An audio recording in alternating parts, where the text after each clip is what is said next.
So my name is Henriette Holmegaard, and I am an associate professor at the Department of Science Education in Copenhagen, which will also host the next ESERA. It's a huge pleasure for me to introduce the first ever community keynote here at ESERA. So we are today celebrating the ESERA community, and in particular the community within SIG5 in science identities, which have grown into a very active and very big also community. And I was a happy co-founder of the SIG back in 2015, and I'm very, very pleased to see how that SIG has grown into this very engaging community and opening and welcoming community today. So if you work within this science identity field, so please go and find the SIG5. There's some very nice people there. So I'm very happy then to get to introduce two of very significant researchers that we all are inspired by within the SIG, and to get the chance to hear a keynote in science identity today is also a great honor for me to get to present. So I'm very proud that we have today the opportunity to hear Emily MacLeod from University College London, who is a PhD student, also the graduate representative within ESERA, and our ESERA president, Professor Lucy Avraamidou from University of Groningen. And I'm looking very much forward, and I hope you all will get to celebrate the SIG community together with them. So please come to the stage and let's applaud them.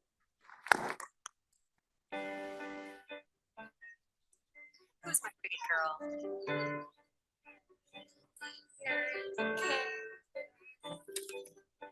Sammy, sweetie, don't get your dress dirty.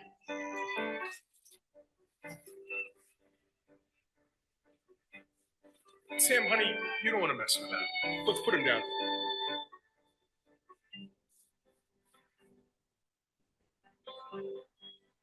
Samantha, this project has gotten out of control. Whoa, hey, careful with that. Why don't you hand that to your brother?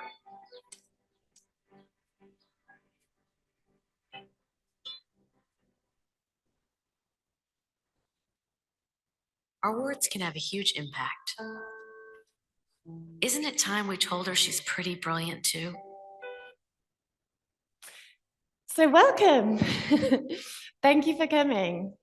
Welcome to our first ever community plenary of ESERA. Today, Lucy and I are going to be speaking about identity-based research within science education.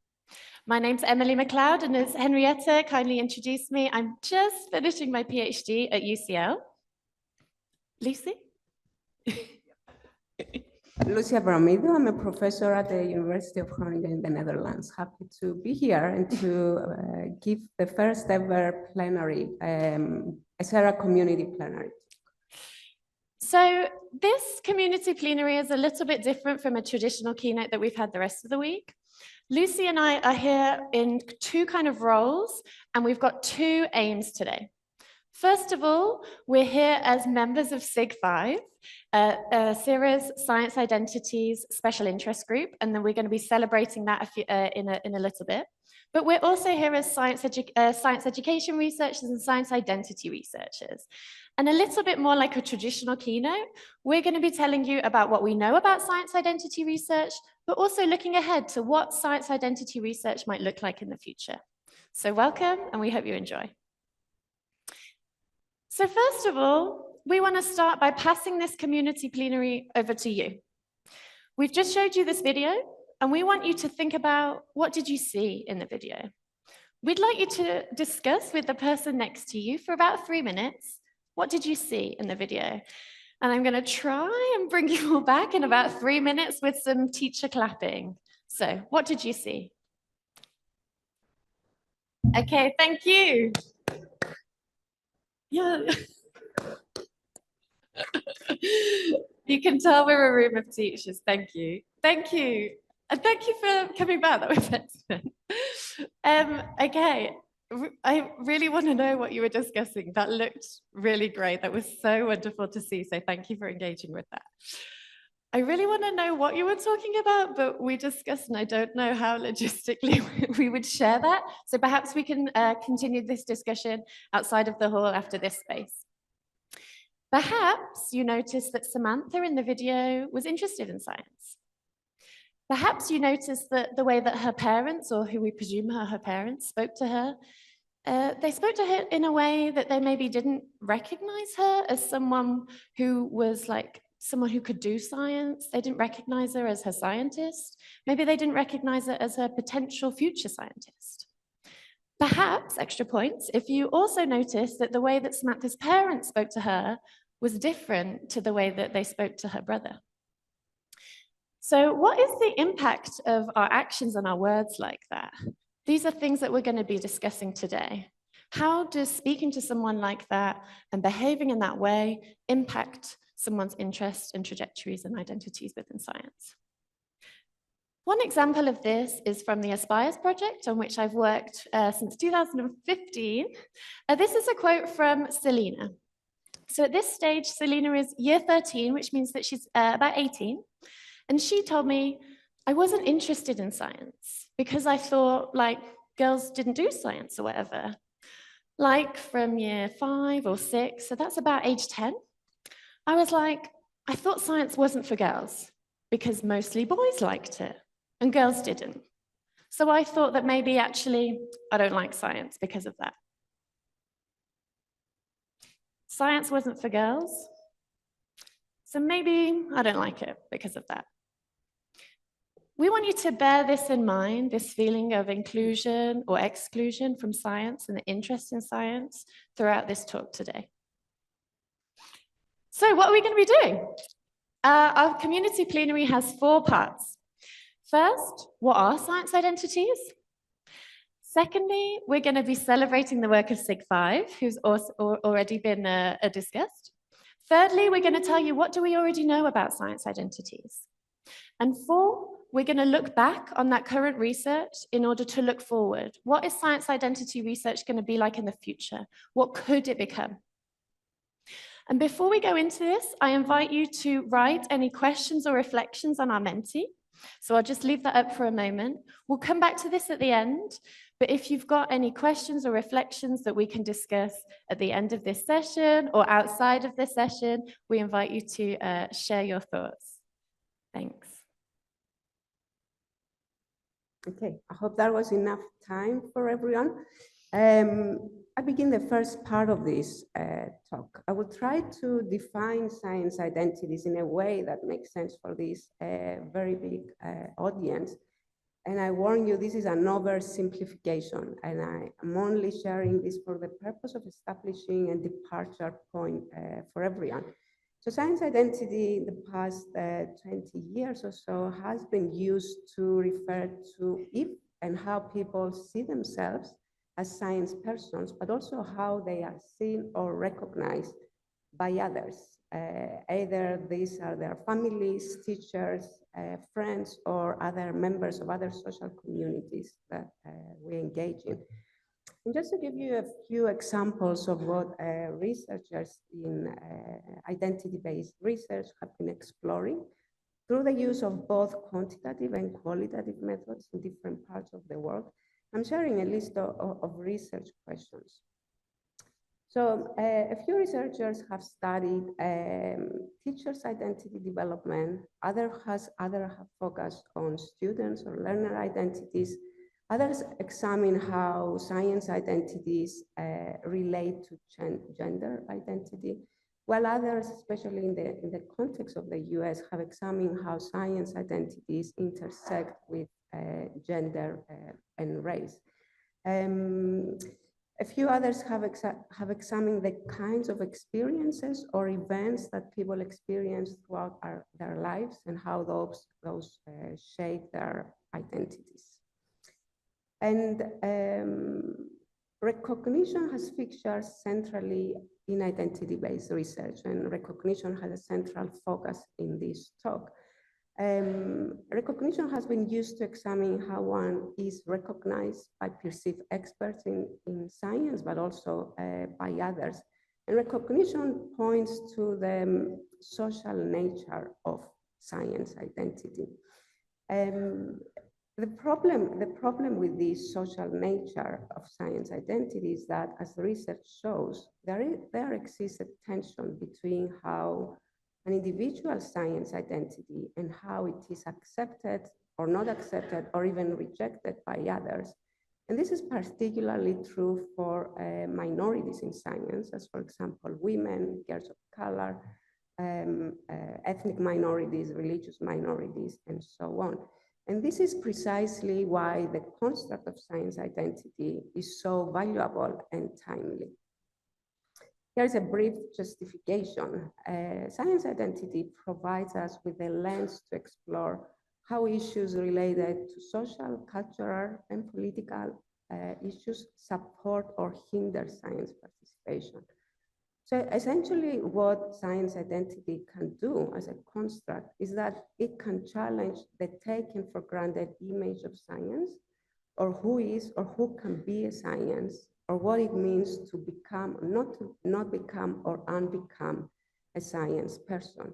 And it is these questions that our special interest group have been engaging with in the past few years. If you would like to know more about recognition and how it features in science identity research, here is an open access paper that I published a couple of years ago. So we won't get into the details right now, but I hope that this offers a basic shared understanding for everyone in the room to understand what will follow. Thanks, Lucy. And this is an excellent paper that she just said. I recommend you look at it. So next, we're going to celebrate SIG5. For those of you who don't know, a SIG is a special interest group within the wider ESERA community, and we currently have 7 SIGs. So you might be able to tell that SIG5 is one of the more recent SIGs. Although it's one of the more recent SIGs, SIG5 is the biggest and fastest growing community within ESERA. So congratulations to SIG5, and that's why we're here. Yeah, congratulations. And what we want to do today is tell you a little bit more about the community before we go into their research. So here are our current coordinators of SIG5, and here's also just a really quick snapshot from the SIG5 website. I just want to draw your attention to the words that you won't be able to read. I apologize, they're too small. But the key objective of the special interest group is to coordinate, support, and strengthen the cooperation of research and science identities in European and worldwide research. And I want you to bear that in mind, that support and cooperation. We were very touched to be introduced by Henrietta Holmegard today. She was a co-founder of SIG5, and we've got a short clip from Henrietta explaining her original aims of the SIG here. The main aim was to gather researchers in science identities in a community where research could come together, where researchers could gain inspiration, share knowledge, exchange ideas with colleagues, gain feedback, and also hopefully form collaboration for future work. So, forming collaboration, supporting one another. With that in mind, we've created this lovely slide of some friendly SIG5 members. So maybe you can see yourself on the slide or a colleague. We've shared this in order to give a face to the research that we're going to share today. Here are the members of our community who are conducting this research that we're sharing. So thank you to all of our colleagues here. Really briefly, I want to tell you about how SIG5 came about. So Henrietta mentioned that this idea for SIG5 was conceptualized just in 2015. It was relatively recently. Henrietta talked about attending the conference in Helsinki and finding that actually there's quite a lot of science identity researchers, but we don't have a space together. So she developed this idea at that conference.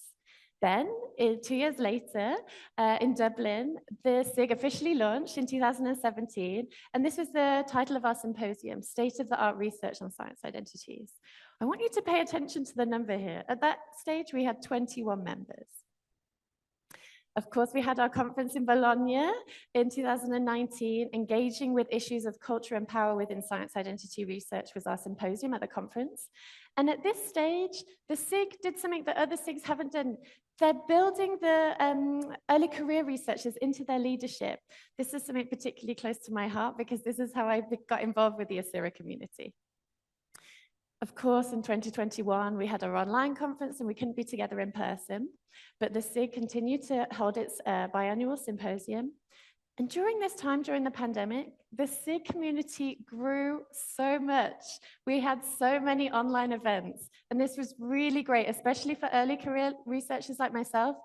We don't know each other yet, but we still had a chance to get to know one another online. I'm going to share with you some highlights of that in a moment. And just this morning, we held our SIG symposium on emotions and identity in science education research. These are two really key, emotions are really important to science identity research. It's a growing area, and we're going to talk about that a bit later.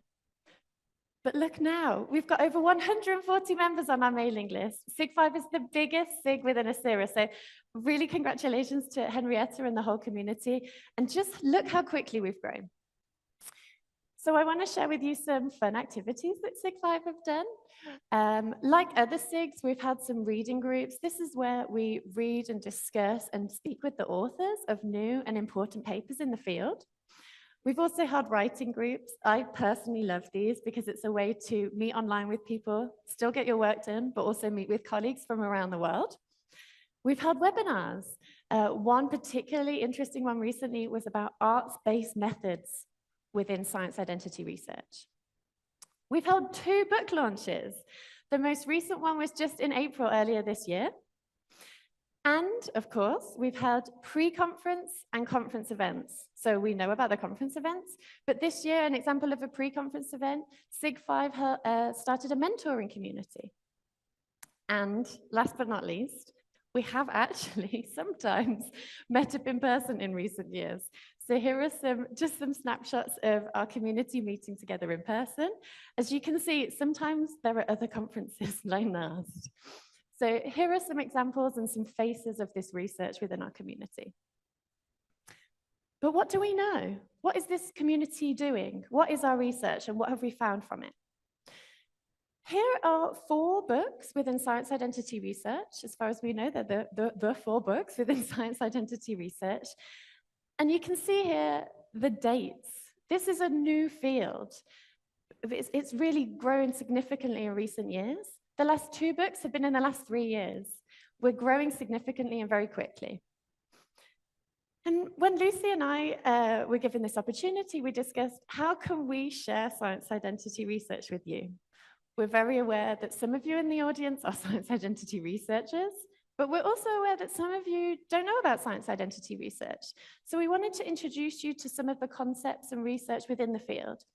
And we decided that one good way to do this is to share with you some of the findings from the 6 review studies that exist in the field today.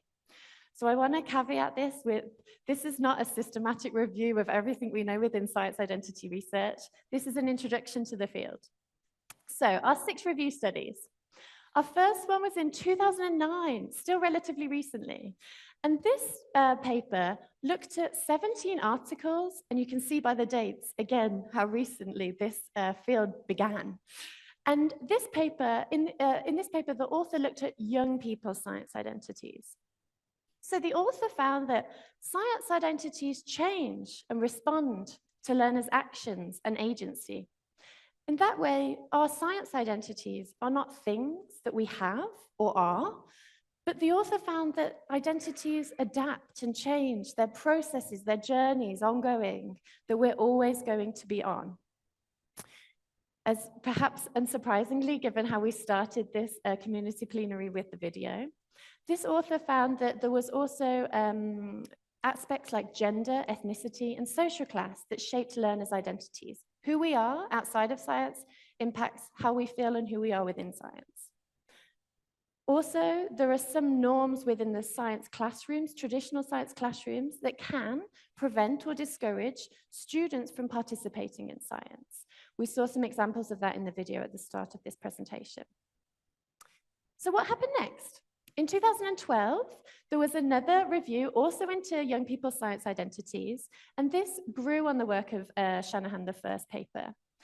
This paper highlighted more significantly that informal science learning environments can provide more of a space for positive support and positive development for young people's science identities. Meaning that sometimes if you can't develop and you don't feel supported within a traditional science classroom, maybe your after school science club or STEM club gives you that environment where you can explore and develop your science identity. As Lucy has already highlighted as well, this review showed just how important it is how others see us.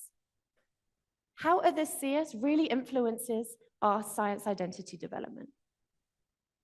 Our third review paper in this field was written by my lovely co-presenter, so I'm going to pass over to Lucy here.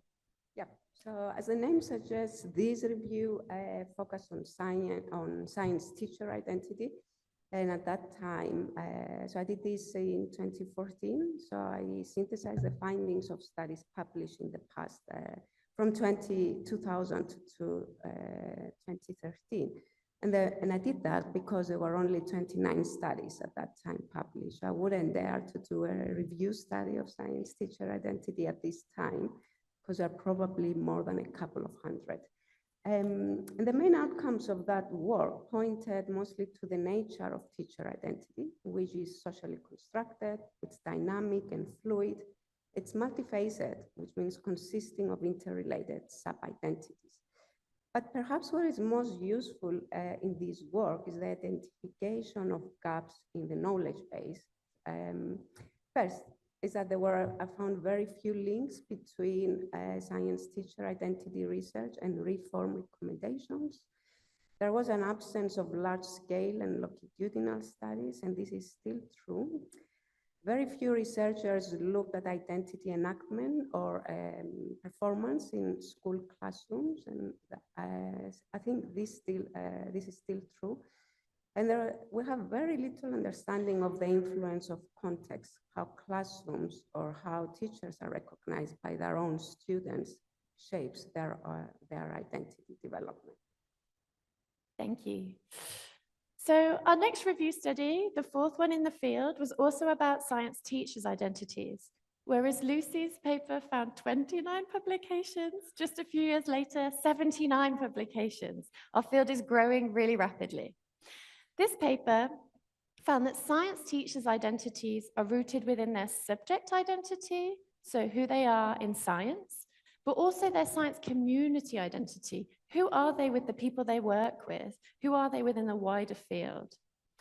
Rushton and Rice, the authors, also found a very similar picture to Lucy's review in 2014, with the exception that there were slightly more larger scale quantitative or longitudinal studies now. Just last year, another review also into science teachers' identities. This was a meta review of 24 reviews, so we've got loads of publications included within this. And they found that the key features of a science teacher identity was someone's personal characteristics. Who do they think they are? What was important to them and how they identify? Their professional knowledge and abilities, so their content knowledge, their pedagogical knowledge, their social characteristics, and their institutional cultures. What does it mean to be a science teacher or a science person within their school?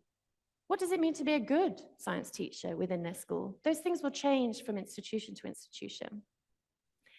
And finally, just this year, we've had our first review into the methods used into science identity research. 200 papers now. We've grown so fast. You can see here that the papers reviewed started in 1998. This was the first publications on science identity, and we now have 200, almost 200. So Danielson and colleagues found that in terms of the methods that we use in this field, there's been some significant and recent growth in the field, as we've seen. If I remember rightly, there was, Danielson and colleagues found that there were 10 papers in science identities published between the 4-year period 2000 and 2004. And then another four-year period, 2014 to 2018, there were 113 papers. Danielson and colleagues also found that most studies are still conducted in the English language in this field, and in the US or Europe, particularly the UK. Danielson also found that there was a dominance of small-scale qualitative studies in our field. Only less than 20% of research within science identities is mainly is quantitative. We're very dominated by qualitative research, which gives us really in-depth knowledge, but we're lacking sometimes that breadth. The authors also found that there was a dominance of our gender and our ethnicity and social class, and less of a consideration about people's other identities. And perhaps most importantly, the authors found that there is an under-conceptualization of the concept of science identities. We, as authors within science identity research, don't always agree what we mean by science identity. Lucy's going to touch on that later. So, 6 review studies, just a really quick whiz through. What do we know about them? We know that science identities are processes. Here, we build on the work of Carlone, who encourages us to use the verbing of science identities. Science identities are not things that we have or that we are. They're things that we do. They're ongoing processes. We do identity work. We do identity negotiations. We conduct identity navigations. These are trajectories, and there is no endpoint where you are a science person. This is an ongoing journey. Second, we know that science identities are situational and context-specific.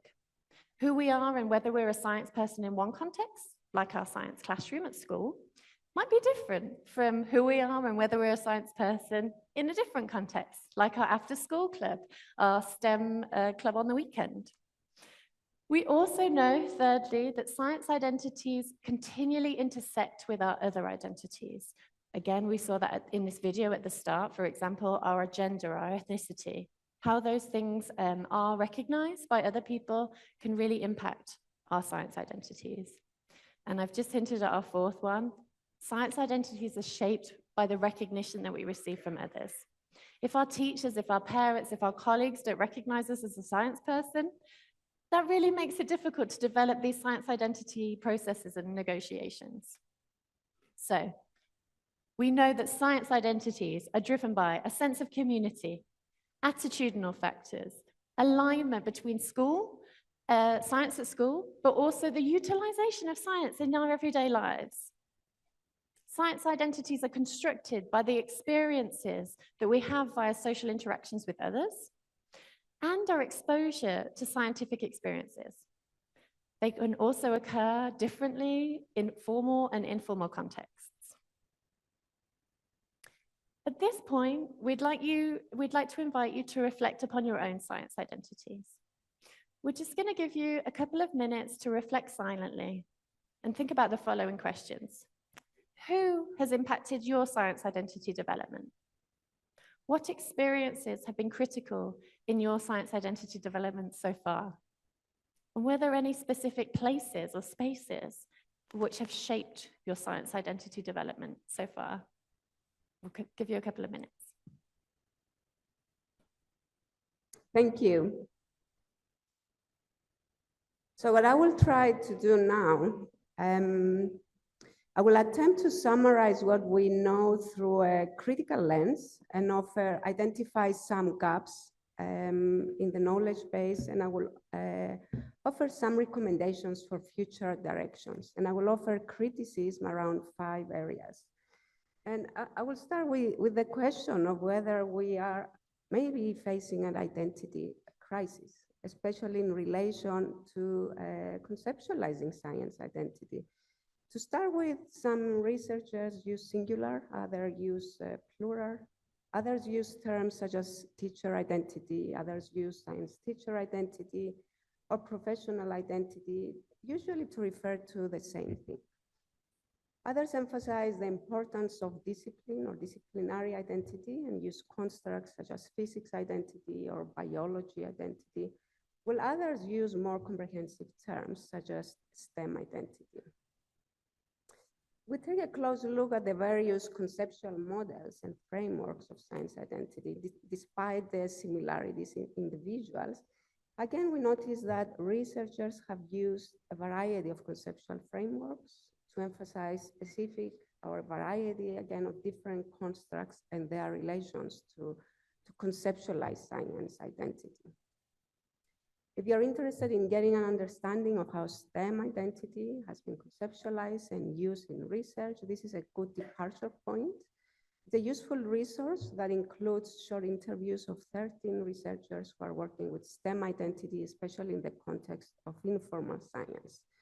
The downside is that they're all based in the US, hence we're lacking more international perspectives in this.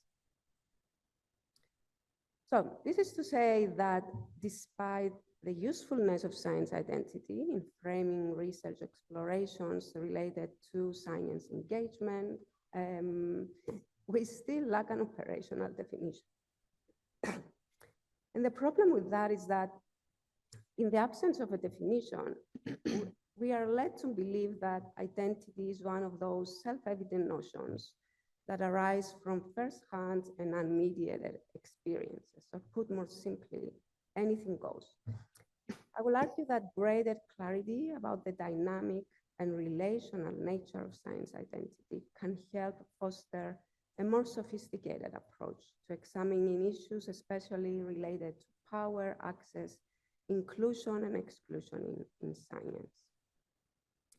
However, at the same time, I acknowledge that possibly a single kind of conceptualization of a single kind of a science person or specific representations of discourses and actions that imply a strong science identity risks the danger of losing the multiplicity and subjectivity of the concept of science identity.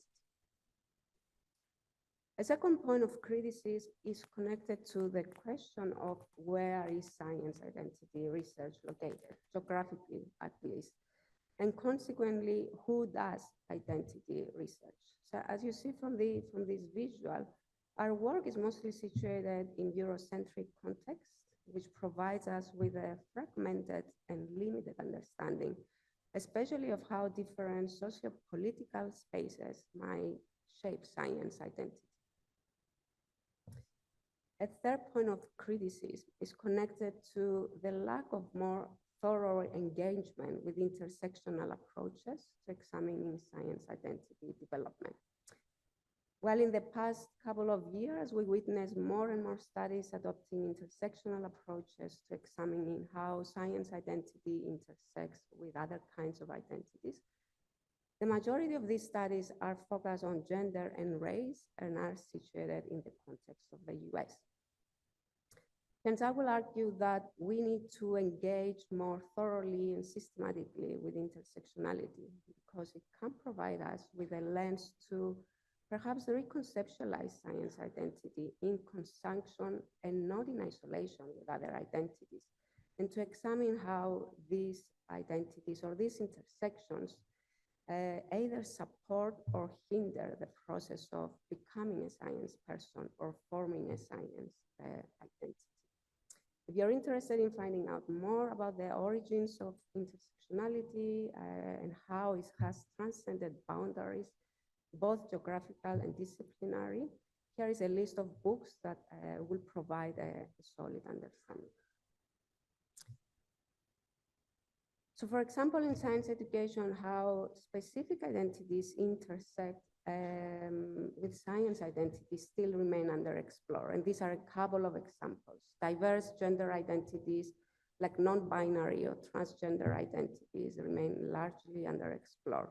Sexuality, religion, religious identity, linguistic identities, disability, as well as migration background, especially refugee background.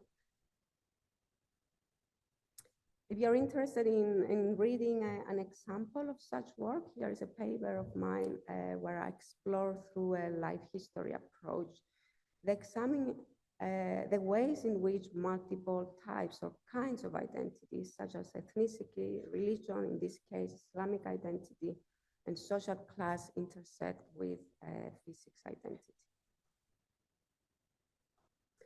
A fourth point of criticism is the lack of engagement with research at the intersection of affect and science identity, with a couple of recent attempts.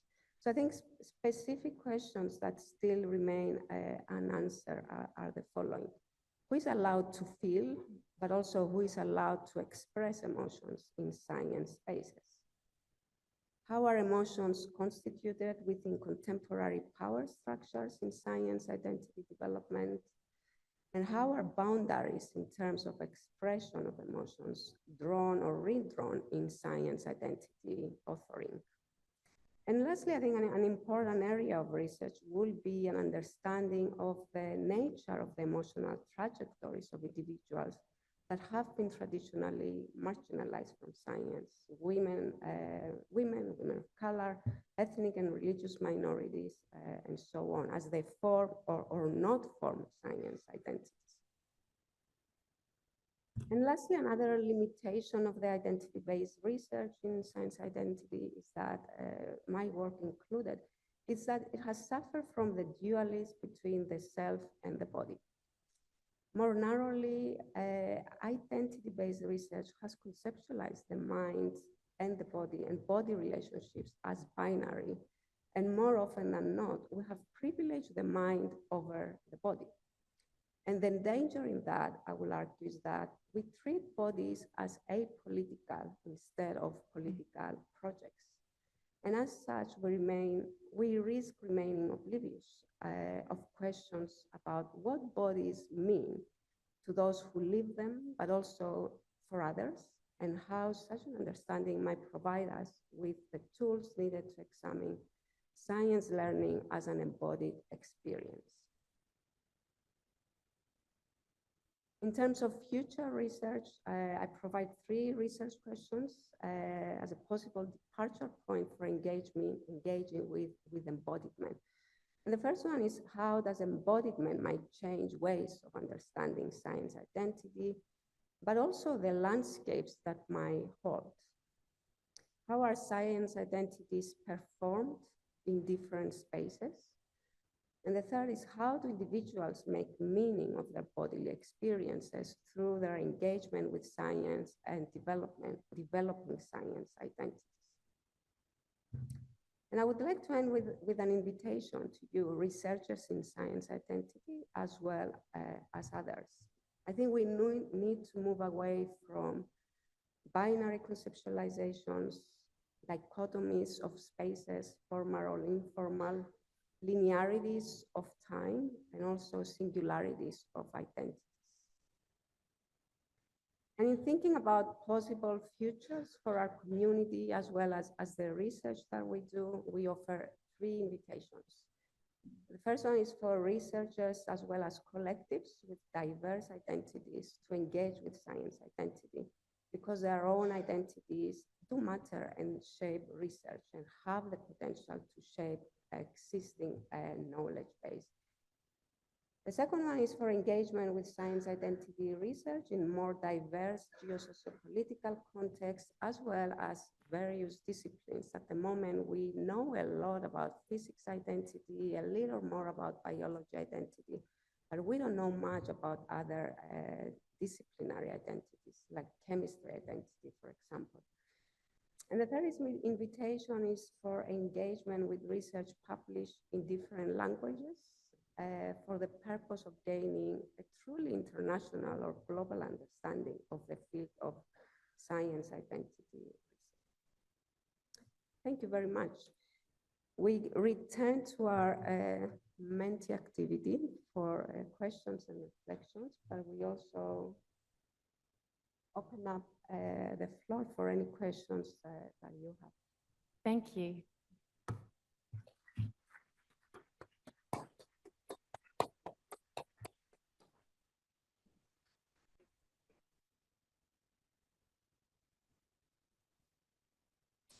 So any question, comments, thoughts to our amazing presenters?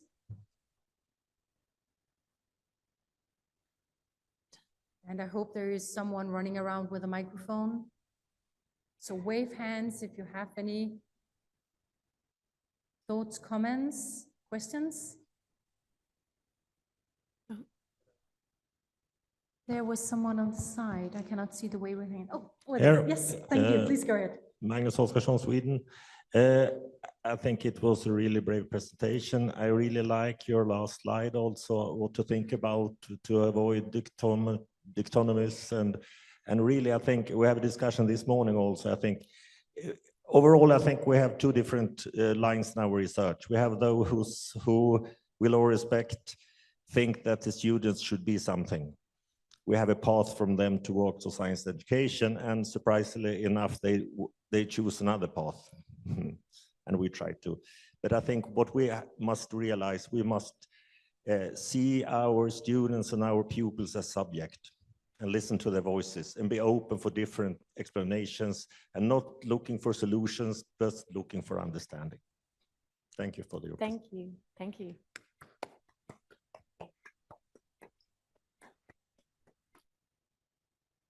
Thank you very much. Any comments, Lucy, Emily? Yeah, thank you. Agreed. I really agree that we need to get to know our students and listen to them. I think coming as teachers or educators with preconceived ideas about who is a scientist can be damaging, as the research shows.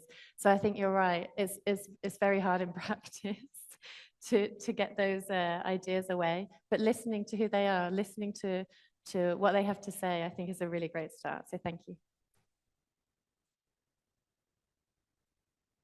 You, I think there is another question. Please go ahead. Thank you very much. I see parallels here with early work on students' misconceptions. And so people are doing a lot of research, collecting data. What do students know? What don't they know? And then, without any theoretical developments, this work didn't go very far at all. So the theoretical developments came about, and then people use notions like conceptual change as an example, and then those conceptions could be better understood to drive through the theoretical frame, to drive the research forward in practice. So my question to you is, what are the theoretical frame or frames that can be used to drive the research forward?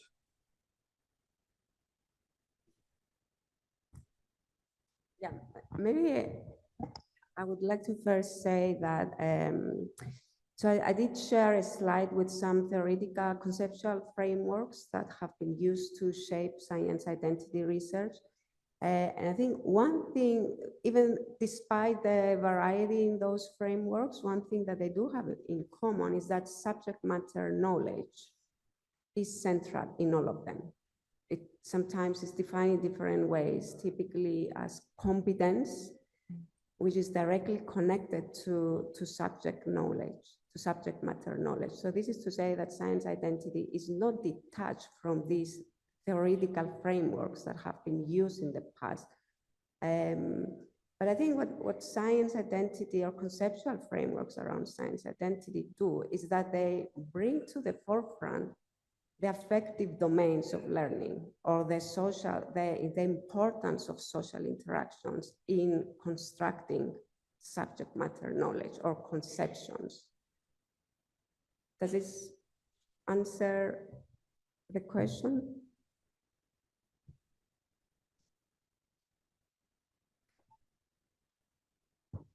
Thank you. You never mentioned subject matter knowledge in the presentations. So I'm thinking, what is the broader theoretical frame of identity? Where does it fit?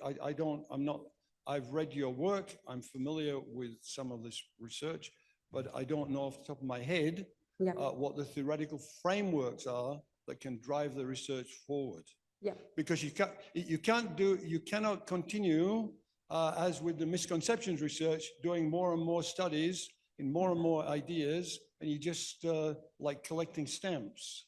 Yeah, so in terms of theories, a lot of the work draws upon Vygotsky's theories of learning, Lavenne, Wenger, communities of learning, Holland's work about communities of practice. But you're right, we didn't focus on the subject matter knowledge in our presentation. Instead, we focused on recognition as a central component of science identity, because we wanted to emphasize the importance of social interactions that have been neglected in research done in the 80s or in the 90s. But it is there. So essentially the theoretical assumption that science identity works upon is that cognitive processes or scientific knowledge construction happens through social interactions, or they don't happen in a vacuum. Okay, thank you. I think we can have a more discussion, and thank you for answering my question. Yeah, thank you. So we have some technical issues with the Menti, so we have time for one more question. Yeah, can I thank you very much for presenting what you... Please wave hand, we cannot see you. Right at the back. Okay, thank you. Great, thanks. It's all right. You presented a very interesting agenda for SIG5, and I'm going to go away and join you shortly. You may not be so happy when I do, however. One of the questions that arises, and actually I think the link to misconceptions is very valid here, is most of this work seems to locate the discussion of difference and marginalization with individuals and groups. Yeah. Do you think science identity research will, should, can also address the way in which the science curriculum and standard ideas about science pedagogy may be marginalizing some groups? I'm thinking back to the work on misconceptions, where actually a lot of the misconceptions arise because we try and introduce abstract concepts far earlier than most children are able to handle them. And I think there are very real issues around the sort of science we teach and its fit with many of our learners. What do you think about that as a future agenda item for you? Thanks for the questions. Very interesting and valid. And there is indeed some work that is being done in this area, especially at the intersection of the nature of science and science identity. But indeed, in our talk, we did emphasize the value of science identity in exploring questions related to inclusion or exclusion or power. But indeed, there is work around examination of curriculum or how science has been represented historically in the curriculum or in textbooks, even, and how those might serve as marginalizing, as marginalized practices. Thanks, and I think we will see more on this work coming up in the next few years. Thank you. A quick final question, Yes. Sibyl. I wanted to ask what makes science identity scientific? So, for example, if you didn't have the word science in front of identity, would it make a difference? And I know that you've said that the definition is still in development, and this is a growing field and a relatively new field, so this is probably going to come out. But I'm just curious about your early speculations about, how do you what makes a science identity scientific? So, for example, is there a significant difference between a geography identity and science identity and physics identity, or different subjects actually? Yeah. So, what makes science identity scientific? No, I think that's a great question. Okay, yeah, that's a good question, Sibel. Yeah. So what the research showed, I think the value, where the scientific or disciplinary nature of identity comes in is in the difference of the nature of the different disciplines. So, and I'll speak about physics identity, for example, which remains the most male-dominated and least diverse discipline with very unique culture characteristics. And the culture of physics is very different than the culture of biology, which is not so male dominated. It's very different than the culture of computer science identity. So I think this is indeed where the value of using more disciplinary specific terms. So I think that's why I think it's time to move away from the term science identity and use physics identity, biology identity, or chemistry identity to refer to the specific characteristics of the culture of each discipline. Thank you. Thanks. Thank you so much for nice questions and for the dialogue now. And also thank you both on behalf of the ESERA community for your amazing talk, but also your amazing research that I know inspires a lot of scholars worldwide. And also thank you for bringing persons that, as we saw, live pictures, persons from the community into your presentation and your plenary here. And also, finally, I think we need to applaud you and bring also a memory for you that could bring you back in person to this bodily, emotional heart of identity to Cappadocia. So we have a present to you on behalf of the ESERA community. So thank you a lot for your work.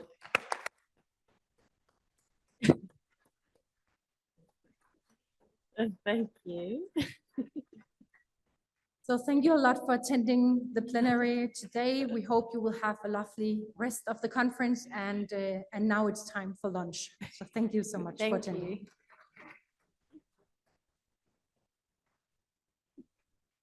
Thank you so much. No. Oh, yeah.